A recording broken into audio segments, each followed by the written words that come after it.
Alright, so here's the deal. Basically, 1,000 years ago, some dude in Italy got bored of plain old bread one day because, well, let's face it, plain old bread is boring. The dude went through his fridge, which at the time was probably an old boot, and put what he found in there on the bread. Now, back then, the only other ingredients that had been invented aside from bread were oil, herbs, and cheese. The oil and the herbs sat nicely on top of the bread, but when the dude went to put the cheese on, it just rolled right off. In anger, the dude punched the bread in the face. In addition to some serious anger issues, the dude also had problems with his memory. See, moments later, he found himself trying to put the cheese on the bread again, and this time, thanks to the bread's flatness, it stayed on. The dude had invented focaccia, which by the way isn't pizza. But you see, later that year, the tomato was invented by Jesus, and people started putting that stuff on the focaccia.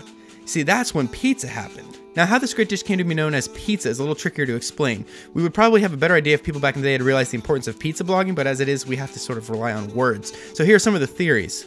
Picte in ancient Greek and picta or pita in Latin translates to fermented pastry. Recall that the first pizza ingredients likely came from an old boot, so fermentation was a real possibility. Greek pisa means pitch and pite means bran. In Latin, pinza means to pound or crush, or to punch in the face. Paesia describes the phenomenon of bread blackening in the oven. Hey, that's what happens when I make pizza. I must be Latin. In Italian, pizzicare means to pluck. Violinists back in the day used to play their instruments with pizza.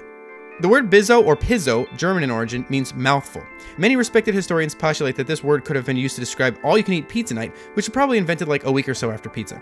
By the way, thanks in part to the good work done by all-you-can-eat pizza parlors, people today consume 5 billion pizzas every year. That's 350 slices of pizza every second. In other words, just in the time that you've been watching this video, folks around the world have downed literally thousands of pizzas.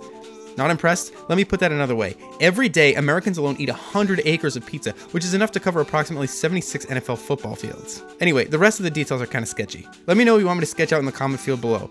Want to be a total sketchball? Subscribe to Sketchy History and join an elite and growing force of pizza munchers. Peace of pizza.